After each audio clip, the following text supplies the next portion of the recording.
Eh bien, salut à tous les Evilers, c'est Badevilink, j'espère que vous allez bien. Et aujourd'hui, on se retrouve pour une vidéo, la toute première de cette nouvelle série qui s'appelle Un Focus.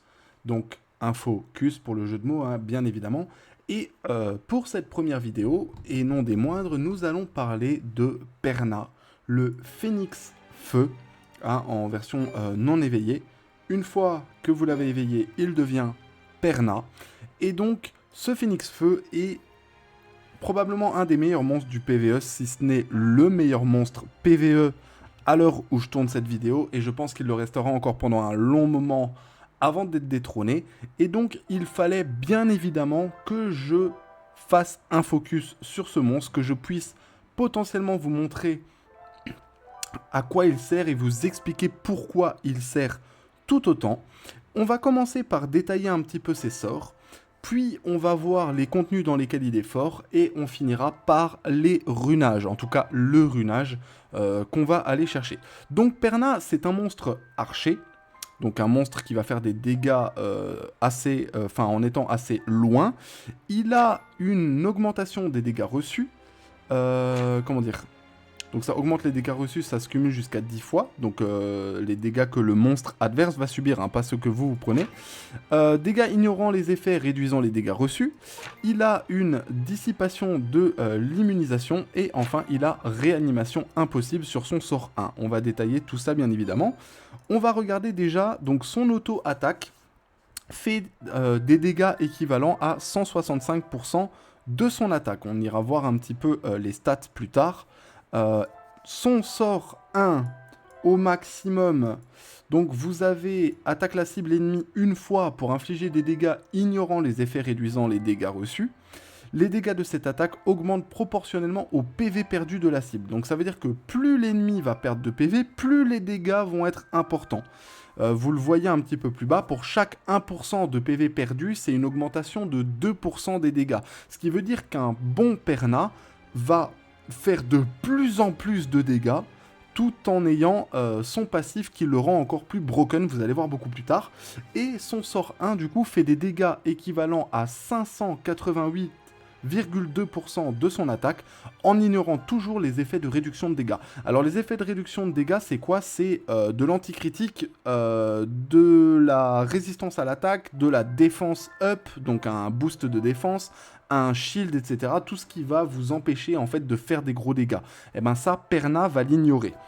Son sort 2 augmente, attaque en priorité la cible ennemie qui ne peut pas recevoir d'effet de contrôle de foule pour infliger des dégâts ignorant les effets de réduisant les dégâts reçus de la cible, dissipe l'effet d'immunité, puis applique l'augmentation des dégâts reçus.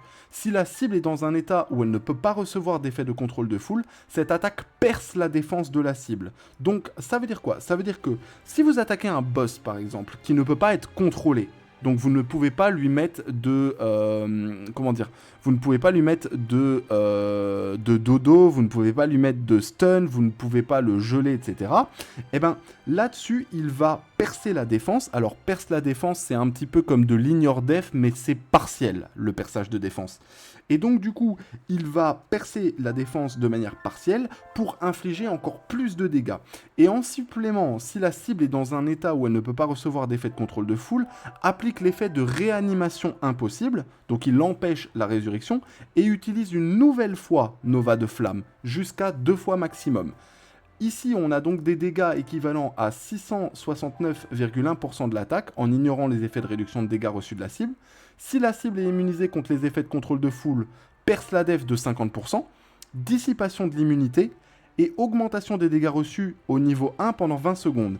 Si la cible est immunisée contre les effets de contrôle de foule, réanimation impossible pendant 20 secondes. Si la cible est immunisée contre les effets de contrôle de foule, utilisation de Nova de Flamme une fois de plus. Donc il utilise 2 fois de suite cette compétence-là. Et c'est pour ça que ça peut vraiment être assez rapidement très fort, en fait. Et donc du coup, ici, on va percer la def de 50%, taper 2 fois avec un même sort, faire des dégâts monstrueux. En plus, on va, sur la première attaque, donc sur la première fois qu'il va utiliser Nova de Flamme, ça va faire des dégâts déjà conséquents. Et comme on aura mis pas mal de dégâts et donc retiré des HP, on a toujours ce fameux passif ici, donc d'augmentation des dégâts qui va s'activer pour encore refaire plus de dégâts. Et donc ça va se cumuler et faire de plus en plus de dégâts. On a ensuite son passif éternité. Donc le passif éternité, c'est un phénix, donc évidemment revient à la vie grâce à la force d'immortalité lorsqu'il est vaincu. Le cooldown d'éternité est réduit lorsqu'une compétence est utilisée. Donc en gros, il revient à la vie, vous utilisez une compétence, ça réduit le cooldown pour faire en sorte qu'il puisse revenir à la vie un maximum de fois durant le combat. Et vous allez voir que des Perna bien runés, ça peut très très vite être chiant. Vraiment. Bon, vous avez quand même un cooldown de 2 minutes, parce qu'il ne faut pas exagérer. Donc voilà. Revient à la vie par lui-même grâce à cette compétence. Les pénalités de réanimation de l'arène et du combat d'occupation ne s'appliquent pas. Donc c'est un des seuls monstres qui s'auto-raise sans aucun problème. Et à moins de l'oblivion, il n'y a aucun moyen d'empêcher sa résurrection en fait. Ou alors un monstre qui ignore la réanimation, comme par exemple une Raki qui va empêcher un monstre d'être réanimé une fois qu'elle l'a tué. Donc réanime avec 100% de ses PV en cas de défaite. En terminant l'attaque de compétence, réduit de 6 le cooldown d'éternité. Et ensuite, on a son Nova de Flamme ultime. Alors les sorts ultimes, c'est quand vous utilisez le monstre en lien avec votre invocateur. Donc là, ici, et du coup, c'est quand vous le faites avec la touche R de votre invocateur. Ça, c'est un sort ultime. Et donc du coup, si on revient sur notre cher ami Perna, juste ici, hop, vous pouvez voir que du coup, son sort... non, il est non-awake. Du coup, son sort ultime, là, c'est la même chose à peu près. Si la cible est dans un état où ne peut recevoir de contrôle de full, blablabla. Dégâts équivalents à 1357,1% de l'attaque. Ignore les effets de réduction de dégâts de la cible. Si la cible est immunisée contre les effets de contrôle de full. Perçage de def 50%. Dissipation de l'immunité. Niveau 3 d'augmentation des dégâts reçus pendant 20 secondes, réanimation impossible pendant 20 secondes. Donc vous avez une ultime qui fait vraiment des damage huge de fou. Au niveau du bouquin, on va parler un petit peu du bouquin. Donc vous le savez, les monstres ont des livres qui vont du niveau 0 au niveau 14. Et donc, concernant son niveau, quand vous êtes au niveau 14, vous avez une augmentation de 521 d'attaque et 25% de dégâts crits supplémentaires, ce qui n'est clairement pas dégueu. En effet 2, vous avez 473 d'attaque et la précision qui est augmentée de 21%. Et en effet 3, vous avez attaque plus 473, taux de critique plus 15%. Donc en général, ça, vous les avez quasiment d'office. Et du coup, pour augmenter un livre, j'en profite aussi pour le préciser, il vous suffit juste de réinvoquer le monstre. Chaque fois que vous allez invoquer le monstre, ça augmentera le livre d'un niveau. Voilà concernant Perna. Au niveau des métamorphoses, pour l'instant, il n'y en a qu'une seule, c'est le petit Perna, donc métamorphose payante. Et globalement, voilà. Alors, on va regarder juste, voilà, vous voyez qu'il a une note de 4,9. Pour moi, il mériterait le 5. Hein, vraiment, ce monstre fait tout en PvE.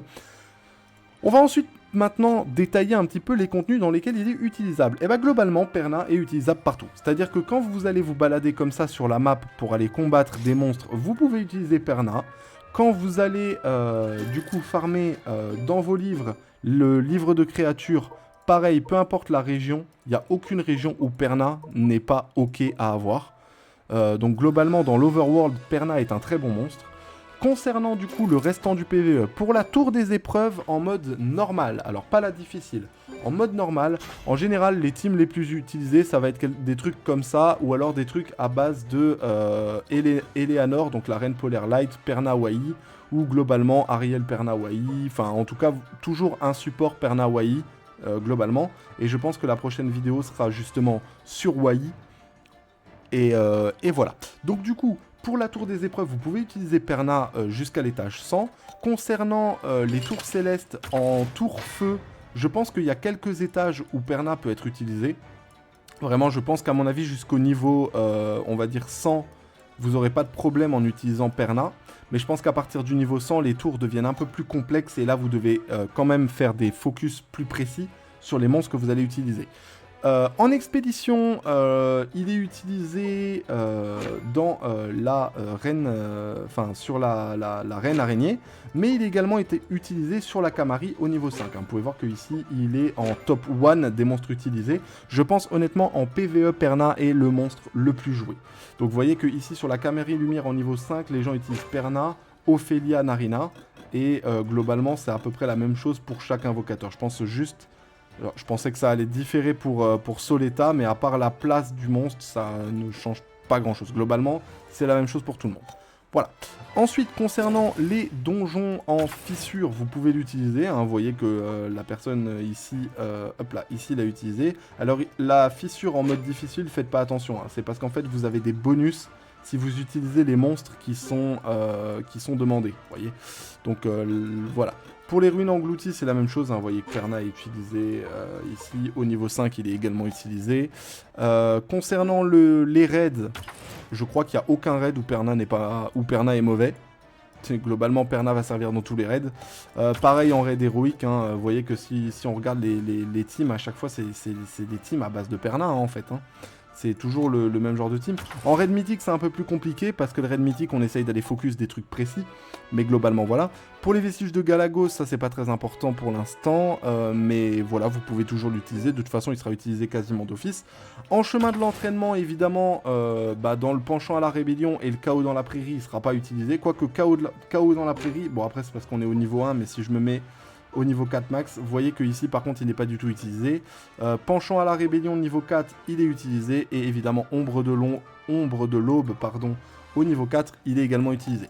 Concernant le chemin de l'aventure, dans le nid de l'araignée, il ne sera pas utilisé. En revanche, dans le temple oublié, hop là, dans le temple oublié, il est utilisé. Dans la grotte des glandes lacrymales, il est utilisé. Dans le laboratoire du Shortly, il n'est pas utilisé.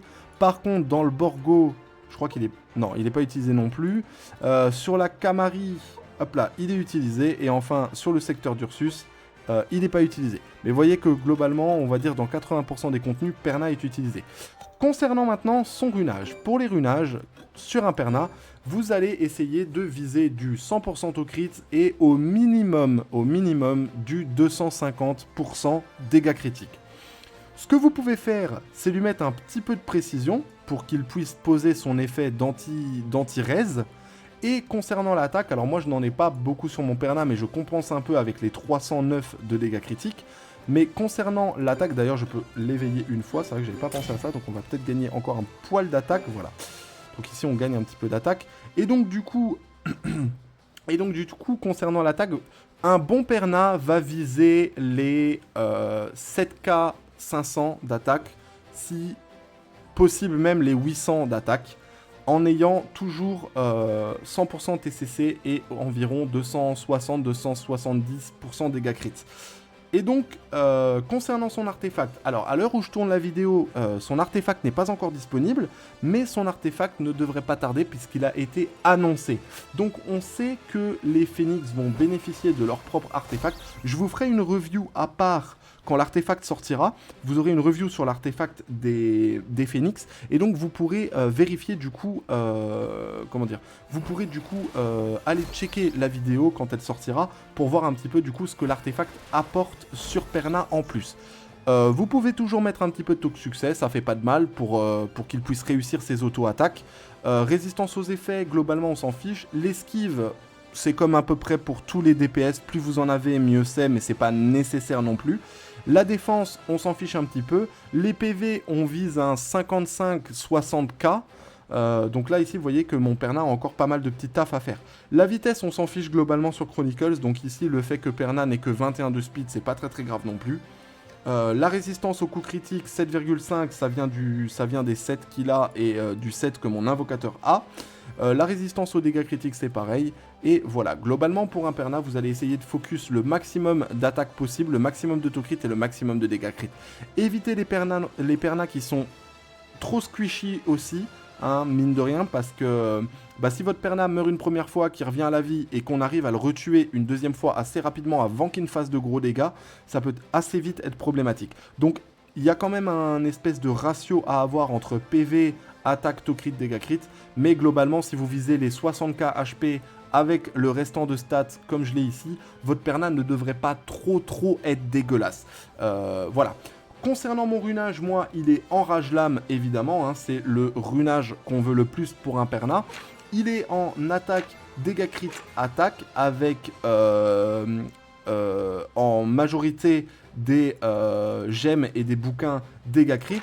Donc dégâts crit, dégâts crit attaque, dégâts crit et dégâts crit attaque. Mais je pense reswitcher encore un ou l'autre bouquin dégâts crit pour aller remettre les 200 d'attaque qui manquent, quitte à perdre les 9,6% de dégâts crit en plus que j'ai.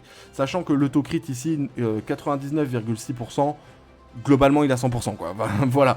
Donc ici je sais qu'en TCC j'aurai pas besoin de focus, sachant que encore une fois, plus son bouquin va augmenter, plus ça va lui rajouter des statistiques. Et c'est exactement la même chose avec les études de monstres juste ici, donc si je trouve les phoenix qui sont juste là, une fois que j'aurai droppé Sigmarus, une fois que j'aurai droppé du coup Sigmarus, j'aurai encore des augmentations à faire, sachant que les 3 phoenix sont jouables. Alors Sigmarus un peu moins, mais Téchar est jouable, sachant que Téchar lui il a besoin d'un runage assez précis, parce que en fait Téchar n'a pas besoin de Tocrit, mais on le verra peut-être dans une prochaine vidéo si je parle un jour de Téchar, mais voilà. Et globalement ici il me manque juste Sigmarus pour ouvrir entre guillemets l'étude des phoenix. Quand vous débloquez en fait l'étude d'un monstre, les études de monstres vont du niveau 0, comme vous pouvez le voir, jusqu'au maximum niveau 5, si je ne dis pas de bêtises. Après, corrigez-moi en commentaire ceux qui sont experts en la matière, mais je crois que le niveau maximum d'un livre, c'est le niveau du coup 5, qui va vous demander d'avoir vos 3 phoenix élémentaires. Attention, ça ne compte pas les lumières et ténèbres.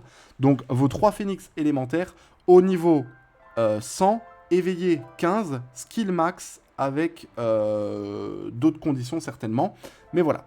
Et en fait, au niveau 5, ça va vous rajouter beaucoup de stats sur vos phoenix, mais ça ne rajoute pas des stats que sur les élémentaires, ça rajoute aussi des stats sur les light et dark. C'est pour ça que ça vous demande, certes, les élémentaires, mais ça rajoute aussi des stats sur les LD. Du coup, c'est important de monter les études de monstres si vous avez l'occasion de le faire. Voilà. Et donc, globalement, ici, c'est à peu près tout pour cette vidéo sur Perna. Si elle vous a plu, n'hésitez pas à vous abonner à la chaîne et à liker la vidéo pour montrer, pour me soutenir tout simplement et me montrer que le travail que je fais vous plaît. N'hésitez pas non plus à passer sur Twitch, on est en live tous les soirs à partir de 18 h, le lien est en description. Et on a également un serveur Discord communautaire pour les gens qui veulent venir papoter avec nous en vocal, nous demander des conseils. Pareil, c'est dans la description, n'hésitez pas à rejoindre. Je vous dis à très bientôt pour une prochaine vidéo, c'était Bad, ciao tout le monde.